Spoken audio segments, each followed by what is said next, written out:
Kalau bicara makanan sebagai fondasi untuk glow up, setidaknya kita bisa melihat makanan sebagai 3 level tangga yang harus dinaiki.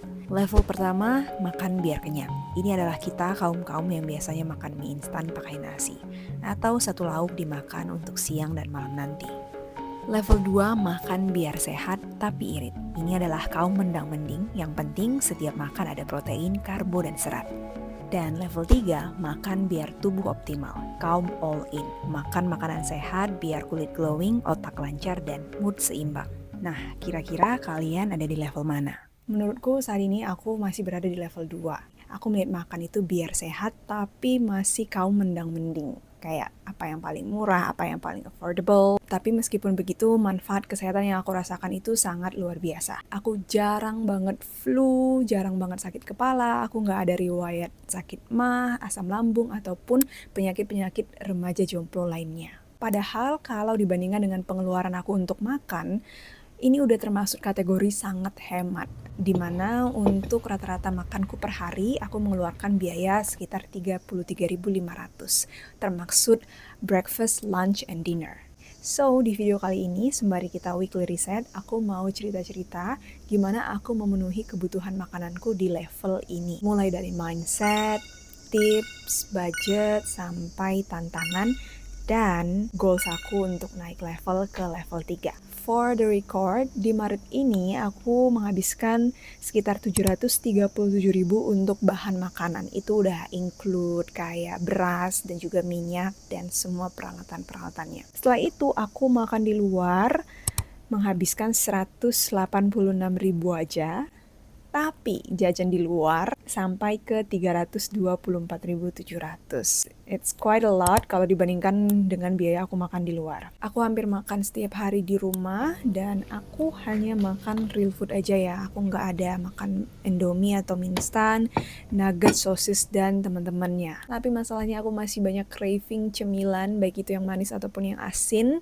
Dan ini akan kita bahas nanti di belakang di goalsku menuju level 3. Yuk, kita beres-beres dulu.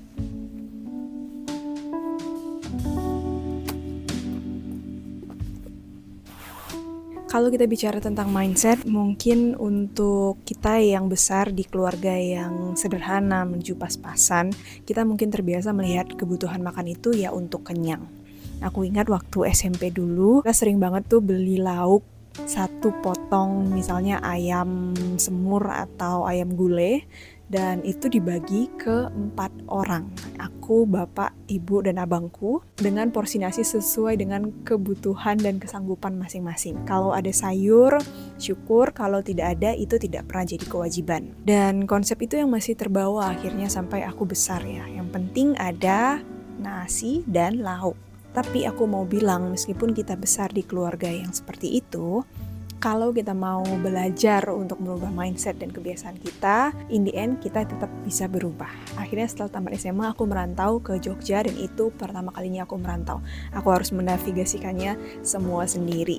Aku ngerasa di waktu aku gap year itu adalah masa-masa dimana aku banyak sekali bertumbuh, banyak sekali belajar. Karena di poin itu aku diberi waktu dan kesempatan untuk mencari jati diriku sendiri. Dari situ aku belajar gaya hidup, misalnya zero waste, minimalis, sustainability. Nah, akhirnya dari situ aku memahami konsep real food, makan the whole food sebagai upaya untuk melawan kapitalis. Tapi turns out itu juga membuat aku jadi jauh lebih hemat dan sehat. Akhirnya aku selalu belanja ke pasar terdekat. Kalau di Jogja aku belanja di pasar Lempuyangan.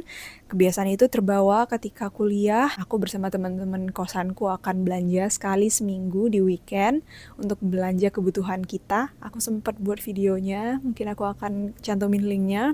Dan sampai sekarang pun, karena kebiasaan itu menurutku bermanfaat dan banyak keuntungannya, aku masih tetap belanja ke pasar tradisional. So, aku bisa bilang dan aku mau tegasin lagi, untuk sehat itu biayanya nggak harus mahal. Aku udah buktiin sebagai anak kos yang merantau dengan uang yang sangat pas-pasan, aku bisa sehat, aku nggak pernah ada riwayat sakit mah, sakit lambung, pusing-pusing, mual-mual.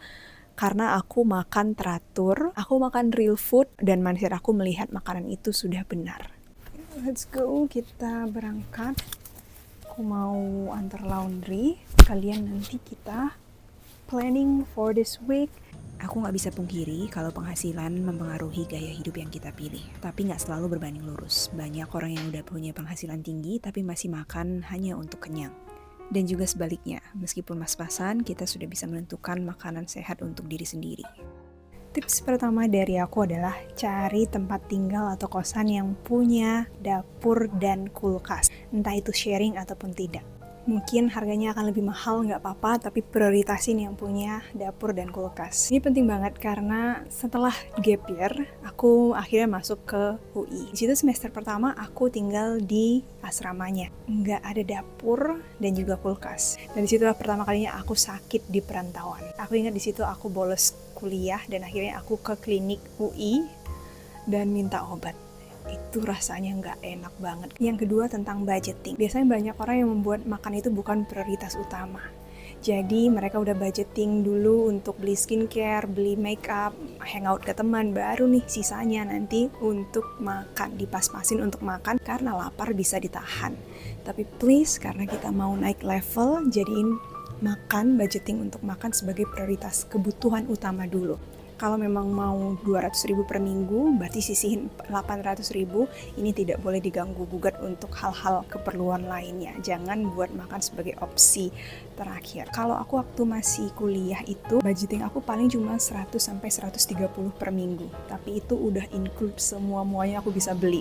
Proteinnya udah ada tempe, ayam, dan juga kadang aku beli udang atau ikan. Menurutku itu semua cukup untuk mengcover kebutuhan dasar kita.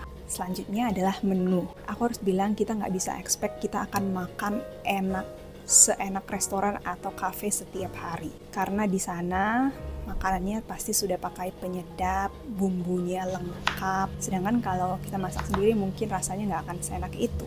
So, yang utama itu bukan makan enak setiap hari, tapi makan sehat setiap hari. Karena kita juga bukan chef, makanan yang kita masak pasti makanan yang sederhana. Kayak kalau aku mostly sup ayam, sambal udang, ayam ungkep, tempe tahu, tumisan. Kalau yang tidak bisa masak, aku harus bilang belajar, karena masak itu bukan hanya untuk perempuan atau laki-laki aja. Masak itu adalah skill bertahan hidup, skill dasar. Bukan karena kita perempuan yang emansipasi kita nggak harus bisa masak. No, kamu harus bisa masak untuk kebutuhan kamu, bukan untuk orang lain dulu nih. Kamu sendiri biar kamu bisa makan dan sehat. Juga penting banget untuk mengatur lingkungan agar tidak terdistraksi dengan makanan-makanan yang tidak sehat seperti ultra processed food, seperti mie instan, nugget. Karena itu aku nggak pernah stok mie instan, nugget, sosis di tempat ini. Kalaupun aku udah habis banget duitnya pas-pasan, aku akan lebih baik beli tempe daripada beli Indomie atau nugget. Itu sangat berpengaruh. Kalau misalnya at least kalian stok 2 aja per bulan, pasti itu akan habis. Plus kalau bisa masaknya nggak usah pakai penyedap rasa ya, kayak masako, roiko, atau bumbu kaldu, karena biasanya itu bukan kaldu tapi kaldu rasa ayam kah, kaldu rasa jamur, bukan kaldu jamur. Saat ini seringkali kita menyalahartikan cara mencintai diri sendiri. Kita pikir itu hanya terjadi ketika kita memanjakan diri dengan makan enak, liburan, beli ini dan itu. Tapi semakin kesini aku semakin sadar, mencintai diri sendiri itu berarti memberikan apa yang tubuh kita butuhkan. Kini tidur optimal, olahraga, makan bergizi, ini adalah kegiatan paling romantis yang bisa aku lakukan pada diriku sendiri.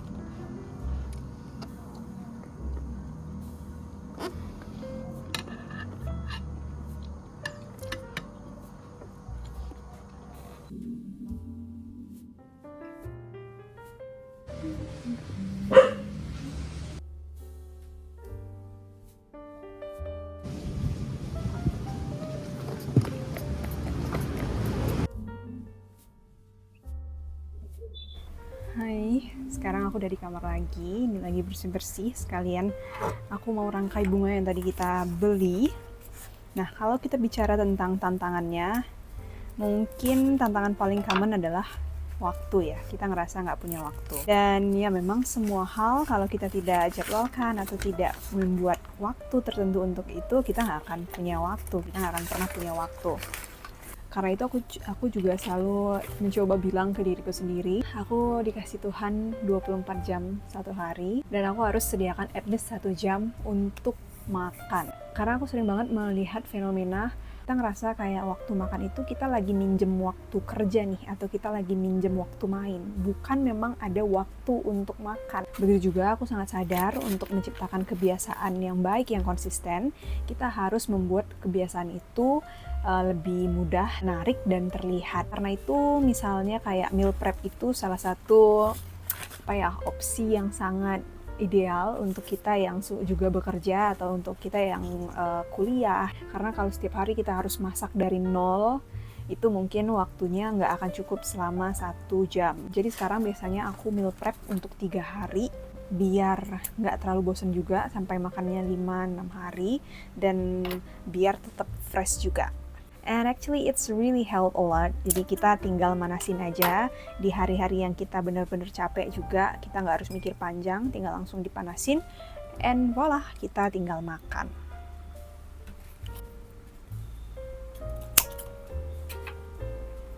Nah, saat ini tantangan terbesarku adalah craving. Aku masih sering banget craving sugar ataupun craving yang asin-asin. Karena itu akhirnya aku penasaran, kenapa sih sebenarnya kita manusia ini craving? Dan turns out craving itu tidak sama dengan rasa lapar ya. Lapar itu memang itu adalah naluri kita sebagai manusia karena kita kelaparan, tubuh kita butuh sesuatu. Tapi kalau craving ini agak berbeda. Itu sebenarnya adalah tanda yang ditunjukkan tubuh kita kalau kita kekurangan sesuatu. Entah misalnya kurang tidur, terlalu banyak stres, atau kurang nutrisi. Nah, berhubung aku banyak tidurku cukup, aku juga nggak terlalu stres, aku ngerasa kayaknya aku kurang di nutrisi. Dan setelah baca-baca lagi, memang aku masih banyak banget kurangnya. Secara kualitas memang aku udah makan real food, tapi secara kuantitas kayak protein yang aku butuhkan itu dalam sehari misalnya sampai ke 65-75 gram. Turns out ketika aku flashback, selama ini aku paling makan tuh proteinnya nggak sampai 30-40 gram per hari. That's why tubuhku masih craving, tubuhku masih mencari sesuatu yang kurang. Nah, karena itu di April ini aku lagi eksperimen nih. Aku akan coba untuk makan di level 3.